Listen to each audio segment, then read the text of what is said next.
जय माता दी दोस्तों, मैं विकास मल्होत्रा स्वागत करता हूं आपका लाल किताब एस्ट्रो सेंटर चैनल पर। दोस्तों, नवरात्रि चल रही है, आप बहुत सारे उपाय कर भी रहे होंगे जो हमने आपको बताए हैं। आज का वीडियो बहुत खास है, सब लोगों के लिए ये वीडियो बहुत ही यूज़फुल रहने वाला है। आज मैं बात करने जा रहा हूं कि नवरात्रि पे आप कन्या पूजन करते हैं, अष्टमी पे या नवमी पे। कुछ लोग ऐसे हैं जो अष्टमी पे करते हैं, कुछ लोग नवमी पे करते हैं।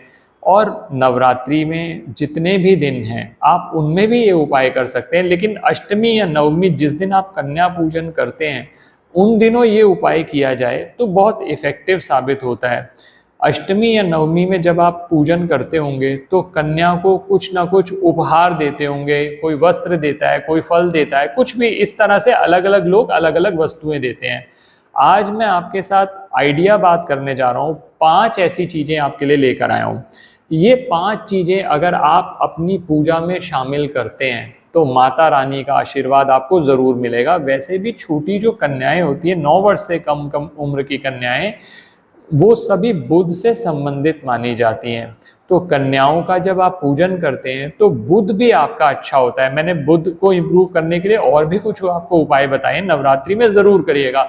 अब बहुत सारे लोग ऐसे भी हैं जो कभी नए जुड़े हमारे साथ, लेट उन्होंने वीडियो देखा, तो कोई बात नहीं, आप इस नवरात्रि तो करें ही करें, जब जितना मौका मिल जाए आने वाली नवरात्रि में भी कर सकते हैं। और अगर आप बहुत ज़्यादा करना ही चाहते हैं उपाय तो किसी बुधवार वाले दिन भी किए जा सकते हैं, नवरात्रि के बाद भी।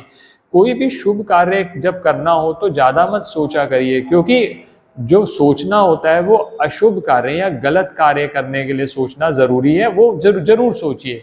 अच्छे कार्य करने के लिए आप कोई भी दिन कर लेंगे और मान लीजिए आपसे कोई चूक भी हो गई तो आपको कोई नुकसान नहीं होगा, कहीं ना कहीं आपको कंपेंसेशन मिल ही जाता है। माता का आशीर्वाद उसी समय मिल जाता है जब आप सच्चे मन से कोई भी कार्य करते हैं।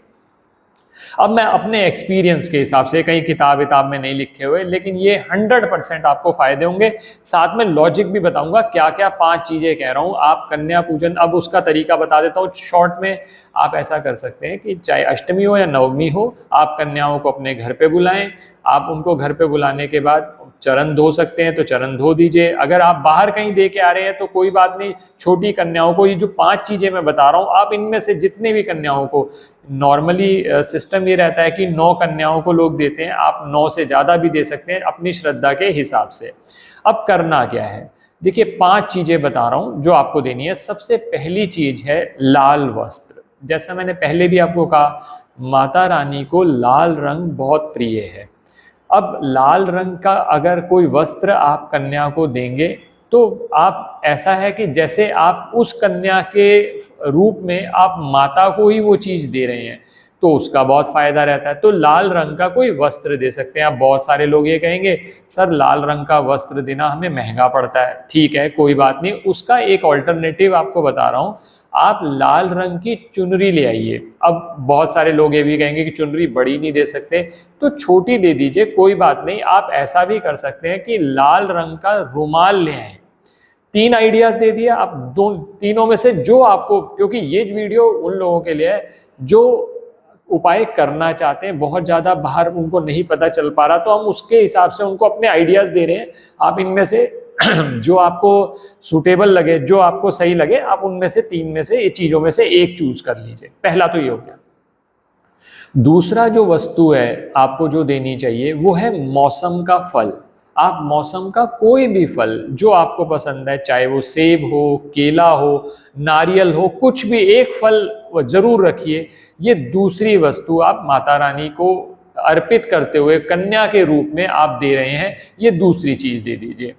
अब तीसरी चीज जो सबसे ज्यादा इंपॉर्टेंट मानी जाती है वो है मिष्ठान। अब मिष्ठान के लिए जो ज़्यादातर लोग होते हैं वो घर पर हलवा बनाते हैं। तो हलवा अगर आप बनाते हैं तो बहुत अच्छी बात है, हलवा आप बनाकर दे सकते हैं। इसके अलावा भी आप अगर हलवा नहीं बना पा रहे किसी भी वजह से, तो मिठाई, सफ़ेद रंग की कोई भी मिठाई ले लीजिए, वो आप सफ़ेद रंग की मिठाई आप दे सकते हैं बच्चों को। अब इसके अलावा एक और आइडिया है, अगर ये मिठाई देना भी संभव नहीं तो चॉकलेट्स दी जा सकती हैं, क्योंकि छोटी कन्याएं आज की डेट में, क्योंकि जैसा परिपेक्ष है, चॉकलेट बहुत ज़्यादा प्रेफर करते हैं, तो आप तीसरा जो वस्तु है वो है चॉकलेट, तो आप वो चॉकलेट दे सकते हैं आप। तो जितनी भी कन्याएं आपको मिल जाए, चॉकलेट का एक फ़ायदा ये भी होता है कि आपके लिए बहुत आसान है, उसको मार्केट से ले लिया आपने, उसको फ्रिज में रख लिया थोड़ा टाइम और उसके बाद आपने वो दे दिया, तो पिघलने का भी डर नहीं और आसानी से वितरित हो जाएंगे। और अगर आप घर में हलवा बनाए ही है, अच्छा एक चीज और ध्यान रखिएगा, अगर घर के अंदर हलवा बनाते हैं तो सबसे पहले माता रानी को भोग लगाइए, फिर उस हलवे में से निकाल कर आप उनको भी दे दीजिए, बाद में अपना प्रसाद की तरह आप भी खा सकते हैं। ये तो तीसरी चीज हो गई। अब जो चौथी वस्तु है वो है श्रृंगार सामग्री। अब श्रृंगार सामग्री जो बनी बनाई मार्केट में मिलती है उसका कोई फायदा नहीं है, क्योंकि उसमें से आधे से ज्यादा आइटम्स तो यूज ही नहीं होते, तो वो मत दीजिए। हम श्रृंगार सामग्री में मैं आपको 2-3 आइडियाज दे रहा हूँ। छोटी कन्याएं हैं, सबसे अच्छा जो मुझे लगता है कि जो सबसे अच्छा रहेगा वो है कोल्ड क्रीम। जैसे पॉन्ड्स की कोल्ड क्रीम आती है, आप छोटी डिब्बी ले सकते हो उसके अंदर, या किसी और कंपनी की जो आपको अच्छा लगता हो। एलोवेरा की आती है बहुत सारी, जो अब आप देख लीजिए, कोल्ड क्रीम कोई भी ले लीजिए, क्योंकि आप चाह रहे हैं कि वो कन्या यूज भी कर ले, तो अगर ऐसा कोई सामान देंगे तो उसकी इफेक्टिवनेस और बढ़ जाती है। अब ये आप दे सकते हैं, जैसे मैंने आपको कोल्ड क्रीम बताया, कोल्ड क्रीम दे सकते हैं, या फिर एलोवेरा की कोई कोल्ड क्रीम हो वैसा दे सकते हैं, या फिर इसमें एक और आइडिया है इत्र का। जो क्रीम होती है वो भी शुक्र से संबंधित है, जो इत्र है वो भी शुक्र से संबंधित है। तो यहाँ पर शुक्र और बुध जब मिलते हैं, क्योंकि कन्या जो छोटी कन्या है वो बुध है और इत्र जो आपने लिया वो शुक्र है, शुक्र और बुध जब मिलते हैं तो मसनूई सूर्य का निर्माण होता है। वो सूर्य जो आपके कार्य में जो बाधाएं आ रही हैं, सरकार संबंधित दिक्कतें आ रही हैं, आपके जीवन में प्रकाश नहीं है। सूर्य अगर अच्छा नहीं होगा तो वैसे भी सूर्य ज्ञान का कारक है। बच्चा, मान लीजिए बच्चा आपका पढ़ता ही नहीं है, तो आप उसका हाथ लगवा कर एक बार दे दीजिए तो उससे भी फायदा हो जाता है। तो इत्र दे सकते हैं या जैसे कोल्ड क्रीम दे दिया। अब इसके अलावा भी एक दो आइडियाज हैं, आप चाहें तो वो भी कर सकते हैं। स्टेशनरी ले लीजिए, स्टेशनरी में बहुत सारी कॉपीज आती हैं, पेंसिल आती हैं, नोटबुक्स आती हैं। ये जो स्टेशनरी होती है ये बुध से संबंधित है, तो बुध को ही बुध का गिफ्ट दे दिया आपने, वो भी किया जा सकता है। तो ये 3 वस्तुएं मैंने बता दी। ये जो चीजें हैं मैं सारा अपने एक्सपीरियंस के हिसाब से कि जो अलग अलग समय पर लोगों को कराए गए उपाय वो फायदा दे गए। और सबसे बड़ा फायदा इनका ये है कि ये उपाय अगर आप किसी केस में अष्टमी नवमी पे, मान लीजिए आपने वीडियो लेट देखा, तो भी आप बाद में भी कर सकते हैं। कन्याओं को जब भी आप कुछ उपहार देंगे, उनकी सेवा करेंगे, उनको खुश कर देंगे, तो माता रानी तो खुश होंगी ही होंगी। तो ये श्रृंगार की जो सामग्री है ये भी आप दे सकते हैं। अब इसके बाद जो 2 चीजें बता रहा हूं, अब इन दोनों चीजों में से जो चौथी वस्तु है उसमें 2 चीजें बता रहा हूं, चावल या जीरा, इन दोनों में से कोई भी चीज दे सकते हैं। आप क्या कर सकते हैं, एक छोटी सी थैली बनाइए, उसके अंदर थोड़े से चावल डाल दीजिए या जीरा डाल दीजिए। कुछ लोग कहते हैं हम तो दोनों देंगे, तो दोनों भी दे सकते हैं, चावल और जीरा। चावल इसलिए क्योंकि चावल शुभता का प्रतीक है, चावल जो है वो चंद्र से संबंधित है, चावल पूर्णता का प्रतीक है।